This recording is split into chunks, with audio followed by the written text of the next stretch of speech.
ये चिक्कादेव राय नाम का एक राजा था जो इनके साथ पूरी तरह मिल चुका था। इसने क्या किया, छत्रपति संभाजी महाराज ये सबको बोल दिए, एक ने भी अगर औरंगजेब के धर्म परिवर्तन के मिशन में मदद करी, उखाड़ के सारी नस्लें खत्म कर दूंगा, बर्बाद कर दूंगा। मराठा हूं मैं, अपने देश के लिए काम करता हूं। और वो चिक्कादेव राय के बाद पुर्तगालियों को और सिद्धियों सबको खत्म करते चले गए। सबसे एक बात ना औरंगजेब के समझ में आ गई कि ये जो लड़का है ना, इसको मार नहीं सकते, इसको हरा नहीं सकते। संभाजी राजे भोसले 9 साल तक इनको पीटते रहे, मारते रहे। समझ में आ गया औरंगजेब इसको नहीं हरा सकते, सामने से तो नहीं लड़ सकते, कुछ और क्यों ना करे। और वहीं इनके जो साले साहब थे ना, जो इनकी पत्नी के भाई, संभाजी राजे भोसले की पत्नी के भाई, वो उनको इन्होंने वेतनदारी देने से मना किया। इसकी खबर लग गई। तो वही 1689 का समय गनोजी शिर्के ने इनको ये एक ना किसी गुप्त मीटिंग के लिए अपने पार्टनर जो उनके कवि कलश, उनके साथ कहीं गए थे संगमेश्वर में। और वहीं गनोजी शिर्के ने इनके एक जनरल को, आर्मी के, औरंगजेब के, उसको बता दिया कि ये गुप्त रास्ते से जाओ, इनको आप खत्म कर दोगे। और वो लेकर के मामूली से 2000 लोगों को लेके पहुंच गया इनको पकड़ने के लिए। 8 लाख लोग तो हरा नहीं पाए, इनको पता था नहीं हरा सकते, 2000 से हारना पड़ा। क्यों? क्योंकि धोखा दिया गया। गनोजी शिर्के बेईमान हो गए, अपना परिवार का इंसान बेईमान हो गया। हाँ, हमें तो गनोजी शिर्के ने लूटा, औरंगजेब में कहां दम था, अपनी कश्ती वहां डूबी जिधर पानी कम था। गनोजी शिर्के ने वो गुप्त रास्ता औरंगजेब के जनरल को बता दिया। ये लेकर के सिपाही सेना वहां जाके पहुंच गए, निहत्ते जाकर के उनको पकड़ लिया, कब्जा लिया। साथ में कवि कलश और इधर छत्रपति संभाजी महाराज, दोनों करते क्या ना करते, 8 लाख लोग मिलकर के नहीं इनसे लड़ सके।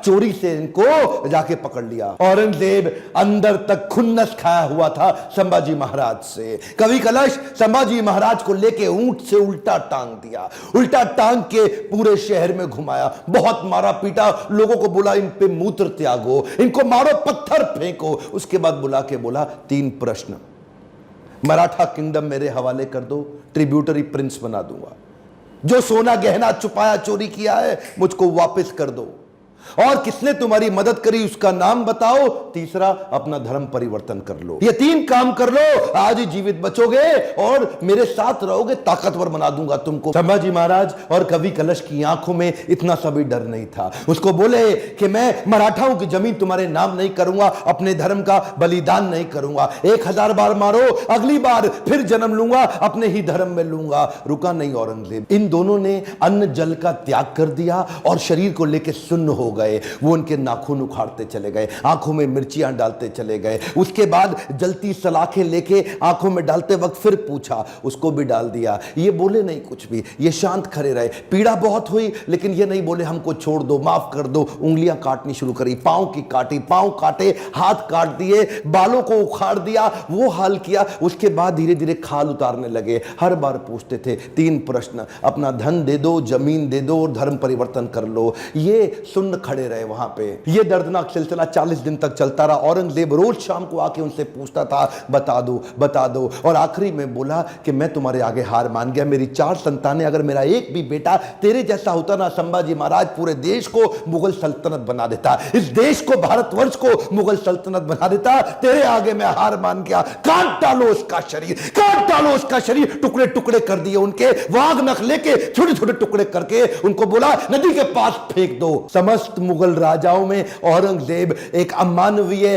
इनह्यूमन राजा था। बहरहाल मौका मिल गया सारे मराठाओं को एक होने का। उन्होंने शरीर के टुकड़े उठाए शंभूजी महाराज के, उनको सिल के उनका अंतिम संस्कार किया। लेकिन अब हर घर महल बन गया, हर औरत सेना में आ गई, हर पत्ता तीर बन गया।